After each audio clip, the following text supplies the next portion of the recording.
So when we talk about stand breeding, normally the reason I use it is because I have an aggressive doe. So this is a doe that she's likely to attack the buck, and I need to step in and make sure that she doesn't do any damage. I also use stand breeding in the cases of young does that are running away, and they're just working themselves and the bucks up too much, in that they just keep running circles and they haven't calmed down. And then when it comes to bucks, I will use it when they just aren't getting the point. An example of this is Strawberry. So when we did our stand breeding with Strawberry at the time, he wasn't really understanding the point of being a buck and how to breed. So we got him set up into position on a really easygoing doe and made it to where he kind of finally understood it. When it comes to stand breeding, I like something about hip level so that I'm easy to grab out. I want something with a nice surface that can catch, that they're not going to slide all over. And normally what I'm going to do is I'm going to take my doe, I'm going to set her down, and then I'm going to just cover her eyes and let the buck do his work. Sometimes when it comes to stand breeding, you have to step in more. You can use the string trick where you take a piece of string, tie it around their tail, and lift it up. Or you can come in and lift them up this way for the buck to mount. This technique is very simple, very easy, and it's a great way to breed your animals in a situation that is less stressful than cage breeding, because a lot of animals are stressed out by another animal being in their territory. By doing a stand breeding, you're bringing them into a neutral territory and you're keeping the situation as calm as it can possibly be. Flipping rabbits, for whatever reason, is an extremely controversial topic. In the pet community, it's a huge thing that they will go after you for. Normally, the argument against flipping is trancing or the possibility of a rabbit breaking its back by twisting out of the position. When it comes to trancing, there have been no valid studies to prove that trancing is actually a thing, in that every single study that I have looked at has such a small control group and such a small testing group that they would need to provide further peer-reviewed studies to say it was true or false. And that's not even going into the fact of if you flip a rabbit over, they are able to get out of it. As for the whole idea of a rabbit breaking its back by twisting out of it, that can be avoided by proper handling. So learning how to flip your rabbit over and handle them as they move so that it's not such a severe movement. My biggest point for flipping is that it's necessary for health checks.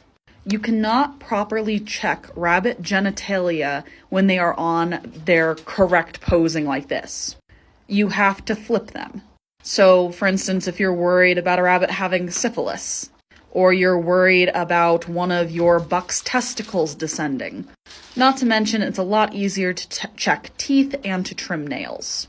I'll also say there are some things to be said about flipping your rabbit for positioning when you're doing a health check to check for lumps and bumps when it comes to things like mastitis and cancer. Yes, you can feel those areas by reaching under the rabbit, but it gives you a different position to get your hands in if the rabbit is flipped over.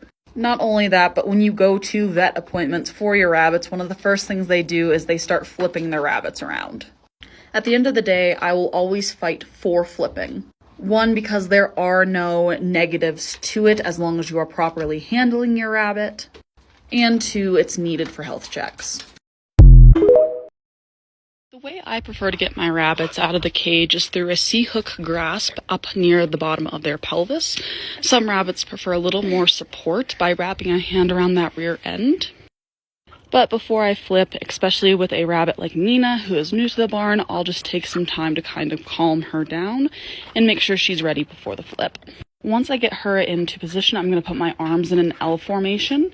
I'm going to use my bottom hand to control the flip, and I'm going to use the top hand to control the top part of Nina's body. Then what I do is I use that top hand to support the body against mine as I do my checks. At no point am I pulling on her ears or using her ears to flip. It's just a way to kind of cradle her like she were a baby. And if I have a rabbit that's really bad with being flipped or handled like this, I will carry them around like a baby while I do barn chores. But Nina has been really, really good lately about letting me just carry her around like this and just chilling out. I prefer working on flipping and holding as soon as the babies start opening their eyes and leaving the nest box. But you can do it with older rabbits. I just advise that you wear long sleeves or some kind of Kevlar protection on your arms, especially with a rabbit who's not used to being flipped. But this is a skill that all rabbits should possess, as this is how you do health checks not only for nails and teeth, but also genitals as well. And I'm really proud about how far this little rabbit has come since I've gotten her to the barn. She has just turned into the sweetest baby. But when you're done with your rabbit, you're just going to flip your arms around and use their butt to flip them back over and put them back in the cage. This is just your friendly reminder that if you buy a meat rabbit off of a meat breeder, you did not rescue that animal. Odds are you bought it under false pretenses to stroke your own ego.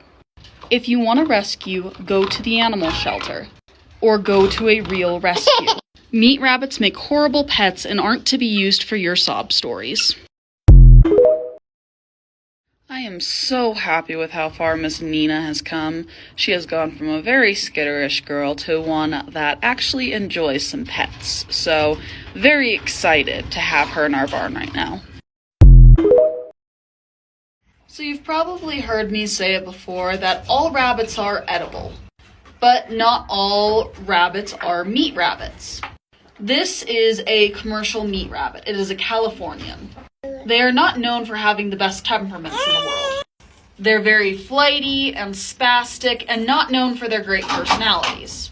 What they are really well known for is for their large litters and fast grow-outs. As a rule, these guys do not make good pets. Compare that to these Nimrods. I love these guys very much, but they're kind of nothing going on behind those eyes. These are Mini Rex, and they are very well known for being amazing pets. They have a very docile personality and a very sweet temperament. And Mom is really sick of those babies right now. But part of their breed is based on personality. And because of their size and easy handleability and their curious nature, they are more often drafted as pets. It's a completely different thing compared to a commercial meat rabbit. So this is the way we run our grow-out setup. For our Rex and our Mini Rex, they have their babies in their 24 by 24 singleton cages, and they'll stay in these cages till the babies are about 3 to 4 weeks of age. Then they'll get moved up to the 36 by 36 up until weaning time. Now, if they are one of our larger breeds, such as our Californians, our Silver Foxes, our Champagne des Argents, they automatically just go into the 36 by 36 with a nest box. Then they'll have the babies in here, and they'll remain here up until about 8 weeks. At 8 weeks, we'll move them into our 36 by 36s, separated into males and females. And sometimes I'll put multiple litters together in the same grow-out pens. This is the buck grow-out pen right now. Then in the summer, when we have our really heavy periods of grow-outs, we have our 10 by 10 and our 5 by 5. But my preference is to keep everyone in the barn if possible. It's just less running around and less carrying water to and from. But the grow-outs will stay in their larger cages until they either reach butcher status or we move them into their singleton cages for breeding. Now, if I do have an open 24 by 24, sometimes I will do kept pairs up until the does reach an adult age, or until their hormones kick in well enough to where I'm worried about them staying together without hurting each other. Most of the time, I'll separate our pairs around 16 weeks. It just all kind of depends on how they're acting together. So this can be a very philosophical question of nurture versus nature. Is a rabbit genetically altered to have a certain personality, or do they get their personality off of their mother, who they're around from the time of newborn up to 8 weeks? In my experience, it's a bit of both. Some rabbits are just born with a very ill temperament, but a mother can definitely make or break how an animal acts throughout their life. If a mother is naturally curious and comes up to the human caring for them, the babies are as well. Just like a mother with good nurturing tendencies seems to transfer onto does. They learn off of their mothers by watching them. Another huge factor when it comes to temperament is how much you as the breeder handles the animal. An animal that is handled from the nest box onward into adulthood is going to be easier to handle than a rabbit who is only handled after weaning. A great example of that is Nina here. Nina, when she came onto the property, wanted nothing to do with me. She's still not the most fond of me, but we're getting to the point where she actually is a little more trusting and wants a bit more attention. She's not coming up to the cage doors yet, but if my hand is in the cage, she definitely wants a little bit of love and attention. Now compare that to Sadie, who I've been handling since newborn. As soon as I open the cage door, she is coming forward to come get some attention, because she knows hand equals scratchies and treats. She's been conditioned to understand that I give attention. And the same is true of most of the animals that I have raised on this farm. When you raise rabbits, it's all about what you want to deal with. I definitely cull for aggressive behaviors, but I don't necessarily cull for standoffishness, because I don't necessarily mind if a rabbit doesn't want to come up and see me. An example of this is my Californians. They're not necessarily the biggest people pleasers in the world, and prefer not to get that much attention, which is completely fine because they're docile. But a rabbit who doesn't want attention is a big difference from a rabbit who is aggressive and lunges at your hand. If I want to go in and pet this rabbit, she's not going to bite me, she's not going to scratch me, she's not going to lunge at me. Those are the aggressive temperaments that people cull for because it can be dangerous and it's just not fun to deal with. So this huge anecdote just to say, well, maybe. It could be genetics, but it can also be how much you handle a rabbit. I, like many breeders, are not willing to deal with aggression. I don't think I've talked about this before, but when we breed two Brokens together, it increases our risks of Charlies and rabbits that have megacolon. So Penguin is a Broken. A Broken is simply a pattern on a rabbit where a color is broken up by white marks. So Penguin's a Broken, Alpha is a Broken, and this little baby is a Broken. And this little Broken baby right here is typical of how a Charlie presents. Basically, they look like a nearly white rabbit with a bit of spotting around the eyes and the ears, and sometimes very limited spotting on the body. But the only way to tell if it's a true Charlie or not is to breed them and see if that's what they produce. Most of the time in our breeding program, if we get an animal that looks like this, we don't take the time to breed it, we just cull it when it comes of age. So all a megacolon is an overly large colon or an overly dilated colon. You'll see a lot of young rabbits who have megacolon die around weaning age or before. But if they do make it into adulthood, they will have consistent diarrhea, pot belly, and spurts of weight loss and weight gain. We also notice with rabbits and megacolon that they are either very ravenous or appear almost anorexic in that they will not eat their pellets. I guess it just has to do with how they're feeling on that day. Another thing to keep in mind with megacolon and the diarrhea is that it makes rabbits more susceptible to things like fly strikes, so it's something you want to be very careful in. But if you are raising rabbits for meat, I would highly suggest trying to stay away from breeding Broken to Broken. Now, I will say that it's something I do, but I have never seen megacolon in any of my animals upon butchering. So take all things into consideration into your breeding program if you are breeding Brokens. A lot of these things are through trial and error.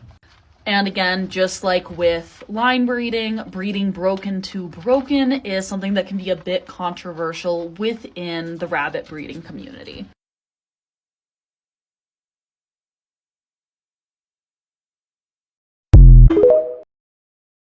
A question that I get quite often is how many rabbits should I start off with? And my question is, how many rabbits can you handle?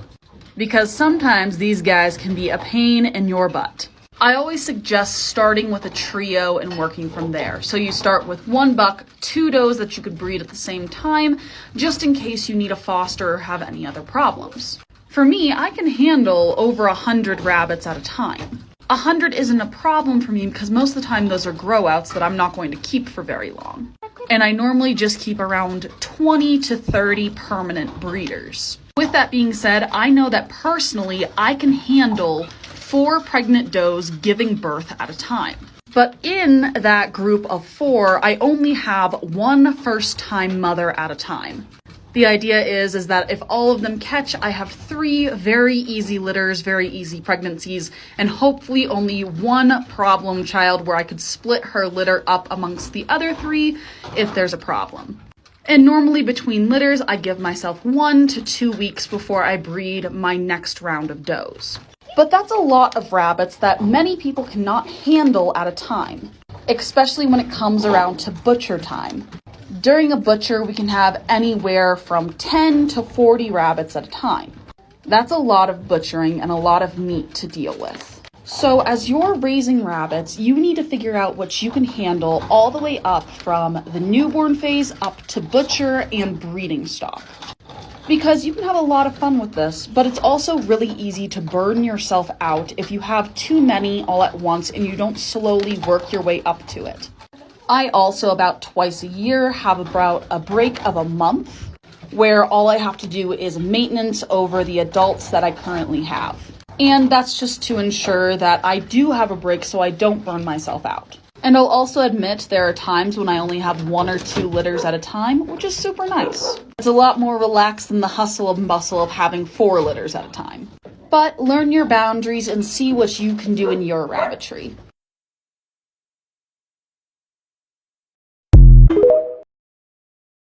That's actually an extremely easy question to answer.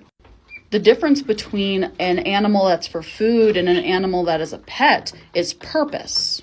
The purpose of these guys is to feed my family and my dogs.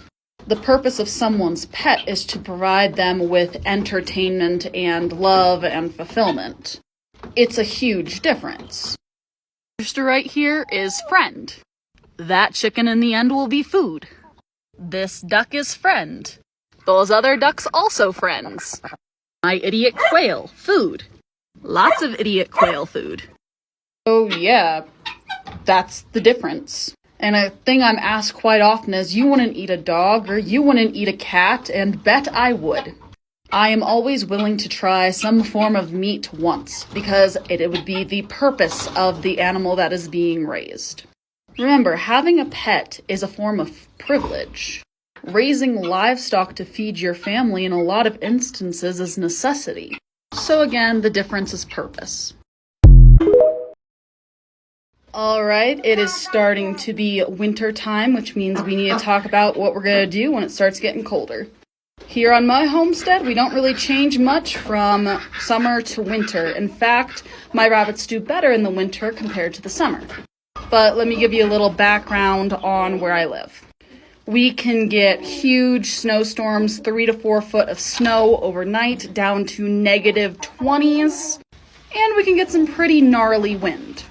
With that being said, our rabbits are kept in a shed where, if need be, I can close off the door and they can be protected from the wind from all sections. For cold, I have some very cold hardy breeds. These silver fox do amazing in the winter around here. The only thing I really change is I'm more careful about water bottles freezing, and I don't fill them up all the way, so I leave some headspace just in case I don't get out in time to get the water bottles changed out before they freeze so they don't bust. And I switch out waters 3 to 4 times a day instead of 2 times a day. When it comes to our kits, they do pretty well. I leave the nest box in the cage for an extra week or 2 as it gets colder, just so the rabbits have longer to self-regulate their own temperatures. And then if I have a new mom, I check more often in the winter just to verify she didn't have kits on her wire, but that's about it. Now, if you have an outdoor hutch, you might need to do a little extra compared to me, such as put up extra barriers against wind or snow. But we do really well here in the winter. My advice for you is, if this is your first winter raising rabbits, take it slow. Test the waters, see how your moms do in the winter compared to the summer. Be more vigilant about kits getting cold. And if you're too worried, you can always bring those kits inside overnight to shelf them. Just be careful moving them back and forth, that they don't get too hot, too cold, too hot, too cold as you're moving them back and forth. Most of the time, you can just leave everything as it is and just keep an eye on everyone. And remember, putting kits in your bra or against your skin is a great way to revive them. Remember, a frozen kit isn't a lost cause until it's warm and dead. But yeah, I really enjoy the winter with our rabbits. It's a lot easier on them. The quick answer is careful record keeping. Basically, when we breed together two animals, most of the time I could say who is at fault if that pregnancy doesn't happen. So for instance, if it's been extremely warm outside, I can probably blame the buck for being heat sterile. Or if the buck is under a certain age, it's probably his fault. If a doe's vent isn't the right color or she's not lifting appropriately, I can probably blame her. But something I'm very careful in when it comes to breeding is making sure that I don't put two green rabbits together, meaning that they are both very fresh and have never bred before. For instance, this is my buck Eduardo. Eduardo is young and has never had a successful litter. So when I would first go to breed Eduardo, I wouldn't breed him with a doe who's never been bred before and I don't know how she's going to react. I would breed him to this doe right here, Vanessa. Because I know Vanessa is a super docile doe and that she has easily caught a litter before. She is the safe option for breeding Eduardo. Nina here would not be a safe option because she is a virgin doe and I wouldn't know how she would react to a buck and it could scar Eduardo for life. Now, once Eduardo has finished up his job, he breeds Vanessa, I will be more comfortable using him as a trial stud for another doe. So for instance, I could use him to Nina then. Then, depending on how Nina acts, I would breed a Zeus to either Nina or Vanessa, depending on who I would think would be the best option for him as a buck who has never bred a doe before. Not only does this method ensure that our virgin animals don't get a bad experience for their first time when it comes to breeding for kits, it also ensures who might be at fault for a missed litter. If I know a buck catches with every single doe that I normally breed him with, and all of a sudden he is breeding a doe that's not quite as advanced, it might be the doe's problem over the buck's. But more than anything, what we're looking for is a pattern. Meaning if I have a doe, I've bred her to 3 different bucks, it's probably the doe I'm having problems with. But if I take a buck and breed him to 3 does and there are no kits, it's probably his problem. So yeah, lots and lots and lots and lots and lots of record keeping.